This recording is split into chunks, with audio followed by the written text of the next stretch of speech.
এই জন্য আল্লাহ তাআলা বলেন, বন্ধু আপনি জানেন সেই বিকট শব্দটা কি?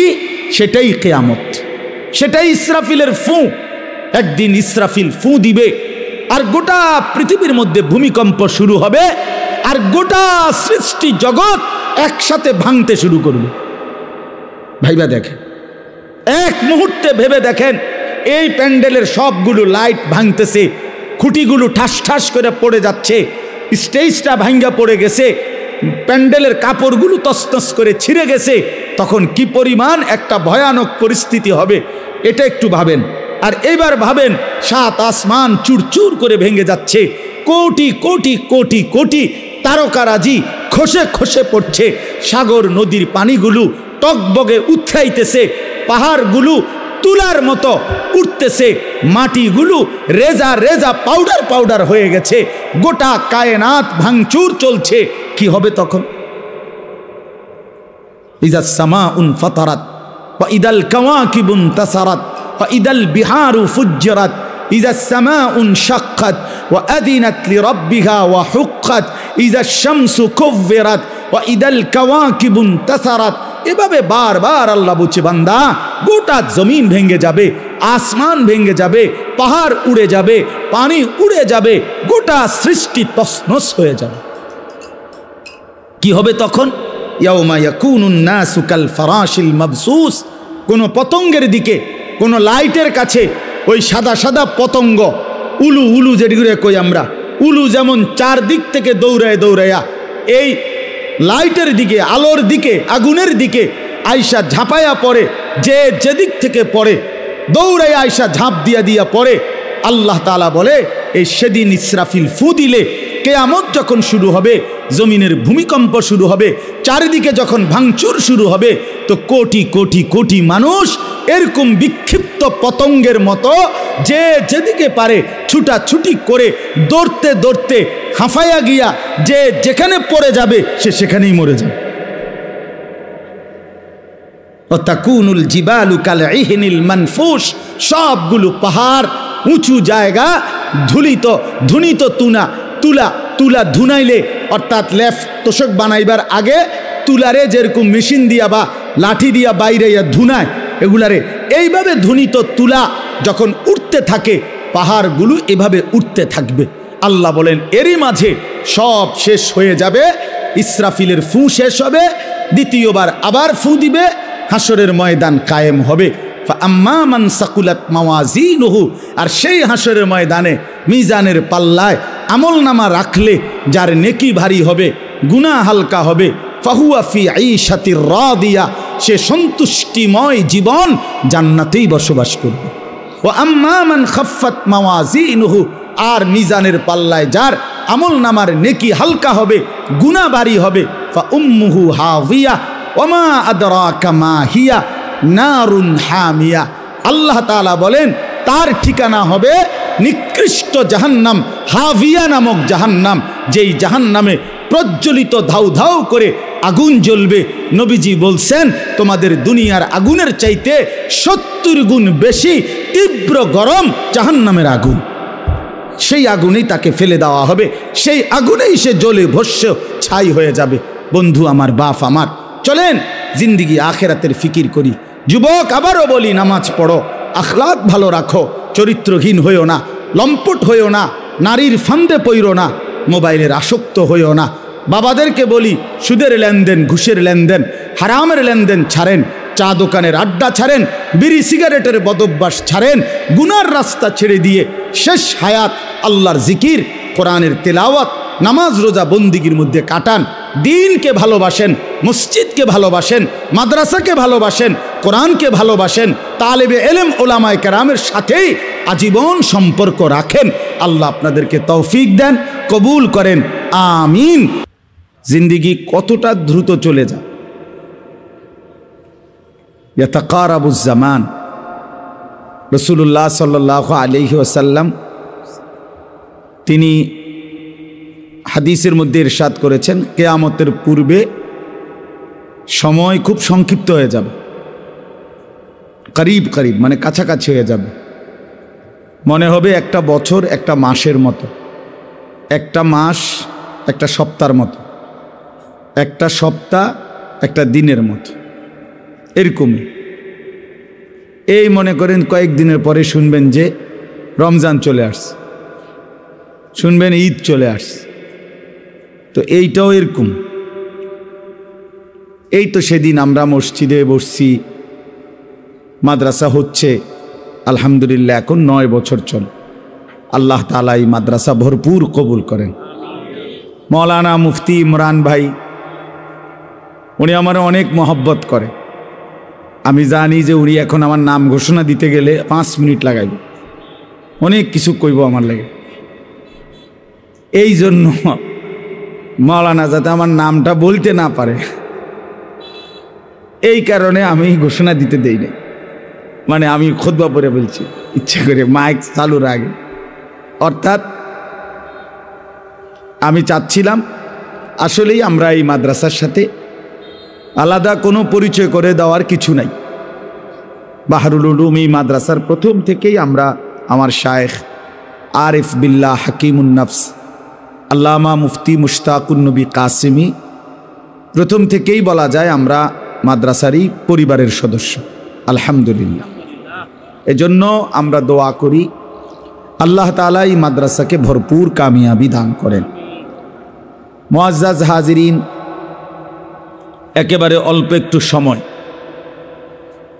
আসর নামাজের পরে মাগরিবের এই পূর্ব মুহূর্তে,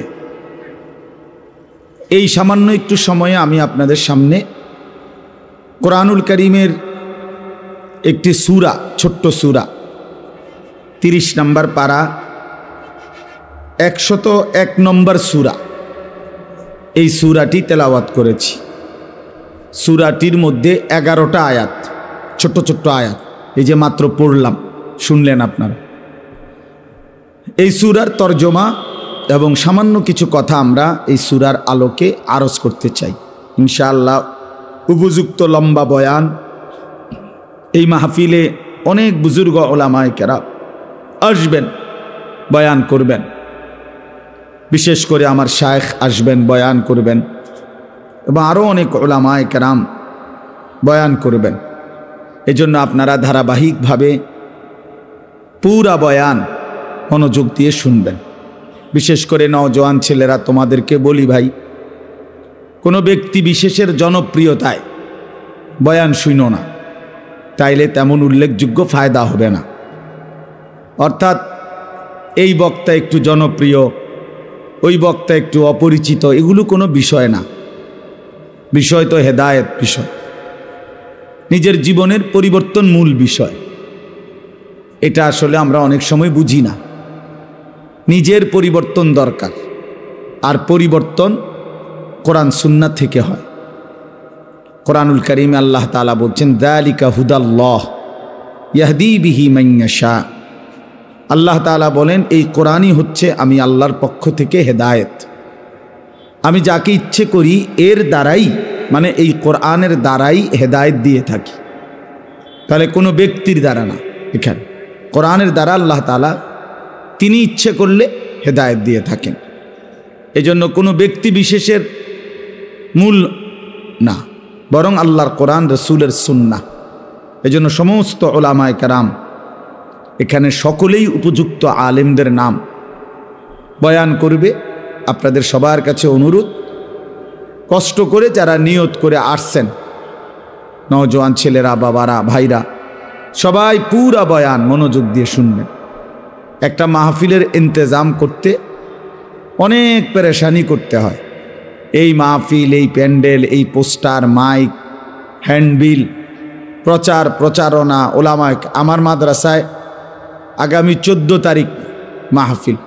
আমার যে ছোট্ট মাদ্রাসা কুমিল্লা ক্যান্টনমেন্ট ময়নামতি সাহেবের বাজার, প্রতি মাসের দ্বিতীয় শনিবার মাসিক মাহফিল হয়। তো এইটাই বছর শেষে এই মাসের দ্বিতীয় শনিবার, আগামী শনিবার, সেটা একটু বড় করে আমরা বাইরে প্যান্ডেল আকারে করব। এখন দেখা গেছে আজকে প্রায় 20 দিনের মতো হবে। ওস্তাদরা অর্ধেক ছাত্রদেরকে পড়ায় আর বাকি অর্ধেক মাহফিলের কাজ করে। কি কাজ যে করে আমি এটা বুঝি না, কিন্তু কাজেই করতেছে শুধু। আজকেও মাদ্রাসায় গেছি, দেখি ওস্তাদরা ব্যস্ত, সবাই কষ্ট করতেছে। ছাত্ররা, বড় বড় ছেলেরা। তাহলে বোঝা গেল একটা মাহফিল অনেক দিন কষ্ট করতে হয়, অনেক পেরেশানি, অনেক কিছু, অনেক ঝায় ঝামেলা। এই সব কিছু কষ্ট করে ইন্তেজামের মাকসাদ আল্লাহর বান্দাদা কিছু কথা শোনা, জীবনের জন্য কিছু সবক খোরাক নেওয়া, নিজের আখেরাত, নিজের ভালো, নিজের কল্যাণ, মানুষের কল্যাণ, এটা কামনা করে। তো সেটা যদি শুধু কেবল মাহফিলের দিন কয়টা বুট, বাদাম, চটপটি, হ্যাঁ, এই সমস্ত সামান্য ফুটকা, বেলুন, এই ফালতু কাজের মধ্যে এত কষ্টের আয়োজন যদি শেষ হয়ে যায়, তার চাইতে বড় আফসুস, দুর্ভাগ্য আর কিছুই হইতে পারে না। ইদানিংকালে এটা খুব বেশি ভাই, আমার খুব আফসুস মনে হয়। যাহা 2 লাখ 5 লাখ টাকার মাহফিল, কিন্তু কিছু বুট বাদামওয়ালা শেষ করে দেয়, কিছু চটপুটিওয়ালা শেষ করে দেয়। ওরা এই পরিমাণ দোকানপাট বসে, এই পরিমাণ ওরা মুসলমানের বাচ্চাদেরকে আটকায় রাখে, ব্যস্ত রাখে।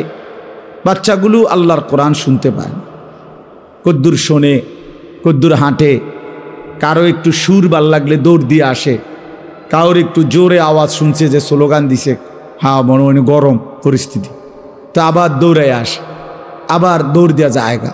তো এই তামাশা করলে তো আর জিন্দিগি বদলায় না, জীবন পরিবর্তন হয় না। মনোযোগ দিয়ে আল্লাহর কথা শুনতে হয়, লম্বা সময় ধরে শুনতে হয়। এক কথায় দিল নরম হয় না, এক শব্দে বদলায় না, হয়তো শুনতে শুনতে শুনতে শুনতে একদিন আল্লাহ তাআলা জিন্দিগি বদলায় দেয়। এই জন্য আমি অনুরোধ করলাম শুরুতেই আজকের এই সবটা বয়ান আপনারা নিয়ত করেন যে আমি ইনশাআল্লাহ পুরা বয়ান মনোযোগ দিয়ে শুনব। আল্লাহ আমাদেরকে তৌফিক দান করেন। এই সূরাটার মধ্যে মূল বক্তব্য, মূল আলোচ্য বিষয় হচ্ছে কিয়ামত, আখিরাত, হাসরের মাঠ। কোরআনুল কারীমের মধ্যে 3টি আলোচ্য বিষয় মূল পুরা কোরআনে। ইসলামের সমস্ত আলোচনার 3টা মোটা অংশ, একটা হলো তাওহীদ, দ্বিতীয়টা হলো রিসালাত, তৃতীয়টা হলো আখিরাত। তাওহীদ, রিসালাত, আখিরাত। মোবাইল এটা ধরে রাখলে ভাই এই খটর খটরেই যাবে, আপনি আরো 500 বছর না মান এটা মিয়া ধন বন্ধ করেন। আবারও বলছি এটা বন্ধ করো বেটা।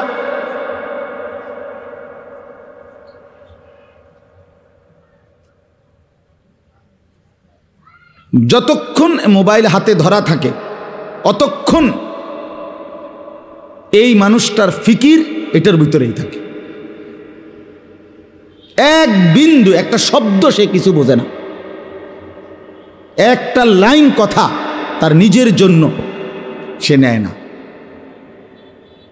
এই অসভ্য মোবাইল তারে এটার মধ্যে বাইধা রাখে। এটা পরীক্ষিত, প্রমাণিত কথা। মানে এটার মধ্যে ঠিকমতো উঠতেছে কিনা, এটার মধ্যে ক্লিয়ার কিনা, এই সারাক্ষণ মানে ইবলিস তারে এইটার মধ্যে নজর করে রাখে। কেন মোবাইলে তো খুব চমৎকার উঠলো, আওয়াজও ক্লিয়ার, রেকর্ডও সুন্দর হইল, কিন্তু আমার নিজের জীবনে কি হইল? আমার ঘরের ফার্নিচার তো খুব সুন্দর, কিন্তু আমার ঘরের সন্তানদের কি অবস্থা, আমার বিবির কি হালাত, আমার টাইলস তো খুব উন্নত, টাইলসওয়ালা আছে কই, ওই যে লালমাই স্যানিটারিওয়ালা আছে, আমার বাসার অধিকাংশ মালামাল ওনার দোকান থেকেই নেওয়া।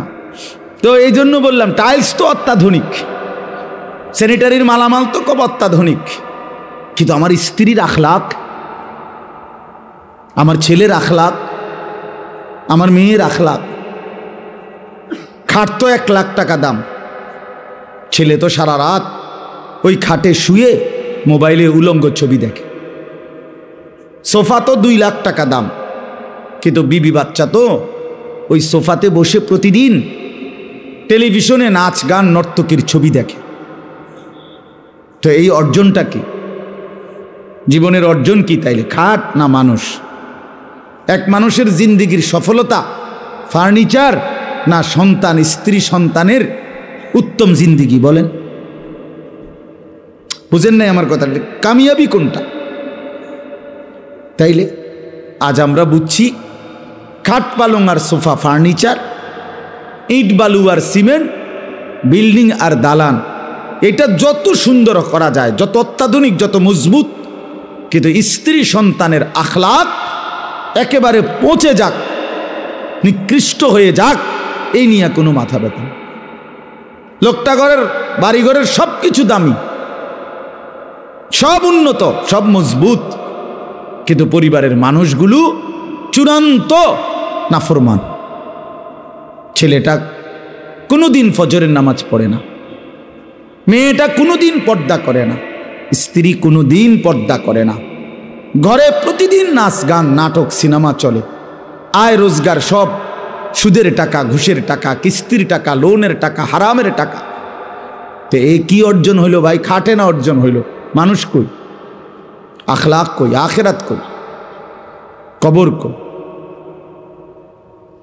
রাসূলুল্লাহ সাল্লাল্লাহু আলাইহি ওয়াসাল্লাম বলছেন, ইয়াকুলু ইবনু আদামা মালি ওয়া মালি। নবীজি বলেন, হায় বনি আদম সারাক্ষণ কেবল বলে আমার মাল, আমার মাল, এটা আমার গাড়ি, এই 10 শতক আমার জমি, এই যে ঘরটা এটা আমার, এটা আমার, এটা আমার, আমার মাল, আমার মাল, আমার মাল। রাসূলুল্লাহ সাল্লাল্লাহু আলাইহি ওয়াসাল্লাম বলেন, ওয়াহাল্লাকা ইয়া ইবনা আদম মিন মালিক। বনি আদম, কোথায় তোমার মাল? কোথায় তোমার মাল? এগুলো তোমার মাল? তাহলে এগুলো যদি তোমারই হয়, কবরে যাওয়ার সময় তুমি এগুলো নিচ্ছ না কেন? সোফা এগুলো না তোমার, তো এগুলো রেখে যাচ্ছ কেন? এই 10 শতক জায়গা না তোমার, তো এগুলো রেখে যাচ্ছ কেন? এগুলো না তোমার। অতএব নবীজি বলেন, তোমার কেবল 3টা। কয়টা? 3টা তোমার, 3টা জিনিস কেবল তোমার। ইল্লা মা আকালতা ফা আফনাইতা, যা তুমি নিজে সরাসরি খাইছো, সরাসরি তুমি লোকমা দিয়া খাইছো, এইটা তোমার। আও লাবিস্তা ফা আবলাইতা, আর যেটা তুমি নিজে গায়ে পরছো, পোশাক, নিজের গায়ের জামা পরিধান করেছো, যা করে করে পুরান বানায় ফেলছো, এটা তোমার। আও তাসাদ্দাকতা ফা আমদাইতা, আর যেটা আল্লাহর রাস্তায় খরচ করছো, আখিরাতের জন্য পাঠাইছো, সেইটা তোমার। এই 3টা তোমার।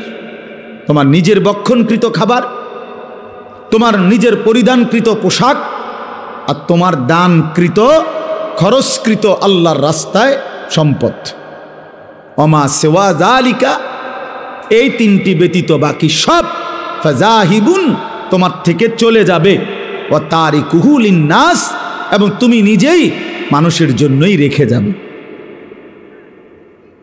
রেখে যাবে। কি আশ্চর্য সুন্দর হাদিস, চিন্তা করে দেখে। এর চাইতে চূড়ান্ত বাস্তবতা আর কি হইতে পারে? নবী সাল্লাল্লাহু আলাইহি ওয়াসাল্লাম স্পষ্ট করে বুঝাই দিছে, তুমি কেবল বললে হবে না, ওই 3টাই শুধু তোমার। রাসূলুল্লাহ সাল্লাল্লাহু আলাইহি ওয়াসাল্লাম বলেন, ইয়াতবাউল মাইয়িতা সালাসাতুন, কোন মৃত ব্যক্তির লাশ যখন কবরস্থানের দিকে রওনা দেয় খাটিয়া করে, তো তার সাথে 3টা জিনিস যায়। ফায়ারজিউ ইসনান ওয়া ইয়াবকা ওয়াহিদ, 2টা জিনিস ফিরে আসে, একটা জিনিস কেবল থেকে যায়, থেকে যায়। তার সাথে যায় তো 3টা জিনিস, মালুহু ওয়া আহলুহু ওয়া আমালুহু। তার কিছু মাল, এই যে উপরে লাশের কাপড়টা, খাটিয়াটা, আগরবাতি ইত্যাদি ইত্যাদি ছোটোখাটো জিনিস, এগুলোই সামান্য একটু জিনিস, মাল, অল্প মাল, এইটুকু যায়। আর তার পরিবারের সদস্যগুলো যায়, আর তার আমলটা যায়। ফায়ারজিউ আহলুহু ওয়া মালুহু, অতঃপর তার মাল এবং তার পরিবার এগুলো ফিরে আসে, খাট এবং অন্যান্য জিনিসপত্রগুলো সব ফিরায় নিয়ে আসে, পরিবারের সদস্যরাও ফিরে আসে। ওয়ায়াবকা আমালুহু, শুধু তার আমল এটাই থেকে যায়। তার সেজদাটাও থাইকা যায়, চুরিটাও থাইকা যায়, সুদও থাইকা যায়, নামাজও থাইকা যায়, যেটা করছে এটাই থাইকা যায়, এটাই থেকে যায়। এই জন্য বাপ ভাই এটা বোঝা উচিত, এটা বোঝা উচিত। তোমরা ছেলেরা বুঝতেই চাও না, তোমরা নওজোয়ান কিছু ছেলে বুঝতেই চাচ্ছ না যে এই 24 ঘন্টা এই মোবাইলের আসক্তি তোমাদেরকে একদিন বরবাদ করে ফেলবে, এবং করে ফেলছে ইতিমধ্যে। তোমাদের অসংখ্য ছেলের মধ্যে কোনো চরিত্র নাই, আখলাক নাই, নারী ছাড়া, উলঙ্গ ছবি ছাড়া, জিনা ব্যভিচারের দৃশ্য ছাড়া, নর্তকী ছাড়া তোমাদের 1 ঘন্টাও চলে না। এর চাইতে বর্বরতা, হিংস্রতা, এর চাইতে পশুত্বের জিন্দিগি আর কিছু হইতে পারে। আইয়ামে জাহিলিয়াতের মানুষরাও 24 ঘন্টা এভাবে নারী নিয়া পড়েছিল না। যখন ছিল জাহিলি যুগ, অজ্ঞতার যুগ, যখন নারী পানির মতো ছিল, যখন নারীর কোনো সামান্য মর্যাদা ছিল না, নারী ভোগের পণ্য ছিল, তখনও তারা, আমি নিজে পড়ছি, পৃথিবীর ইতিহাসে ইসলাম পূর্ব যুগে ইরানে একটা মতবাদ ছিল 3 জিনিসে সবার অধিকার, কারো একক অধিকার নাই। নাউজুবিল্লাহ। 1 নাম্বার হলো আগুন, 2 নাম্বার হলো পানি, 3 নাম্বার হলো নারী। আগুন, পানি, নারী, এটা ঐতিহাসিক তথ্য। এই 3 জিনিসে কারো একক অধিকার নাই, সবার সমান অধিকার, মানে যে যখন ব্যবহার করতে পারবে। নাউজুবিল্লাহ। এত নিকৃষ্ট ছিল যেই সমাজ, সেই সমাজের মানুষরাও 24 ঘন্টা নারী নিয়ে পড়ে থাকত না। তাদের ওই সময়ও তারা যোদ্ধা ছিল, তারা হাতিয়ার ব্যবহার করত, তারা সম্মুখ যুদ্ধ করত, বছরের পর বছর লড়াই করত, শৌর্য, বীর্য, গর্ভ, বীরত্ব, বাহাদুরি তখন তাদের রক্তের মধ্যে ছিল। আজকে এই মোবাইল, এই নারীর লোভ, এই ছবি, নাচ, গান, আর এই নিজের ছবি নিজে উঠানো, এই অসভ্যতা লক্ষ কোটি ছেলে পেলেকে একটা অপদার্থ, একটা ফালতু অকর্মণ্য মানুষ বানায় ফেলছে। এটা চলেও না, হাসেও না, কান্দেও না। এই অপদার্থকে দিয়া মোবাইল টিফা ছাড়া আর কিছু হয় না। পৃথিবীর কোনো কাজে ওই লাগে না, কোনো কাজে লাগে। আপনি দেখবেন যে সমস্ত হাইওয়ানগুলো সারাদিন মোবাইল টিপে, পাঞ্জাবিওয়ালা হোক আর পাঞ্জাবি ছাড়া হোক, টুপিওয়ালা হোক আর টুপি ছাড়া হোক, এই অপদার্থকে দিয়া কোনো কাম হয় না, কিচ্ছু হয় না। এগুলোর জিন্দিগি শাহওয়াতের জিন্দিগি, শুধু শাহওয়াত। একটা জিনিসের কাছে হেরে গেছে, লজ্জাস্থানের একটা চাহিদা আছে, কামনা, বাসনা, শাহওয়াত, এইটার কাছে হেরে গেছে। জীবনের বাকি আর কোনো কিছু নেই। আস্তাগফিরুল্লাহ, আস্তাগফিরুল্লাহ। ভাই আমার, বন্ধু আমার, এটা সুস্থ স্বাভাবিক মানুষের জীবন নয়।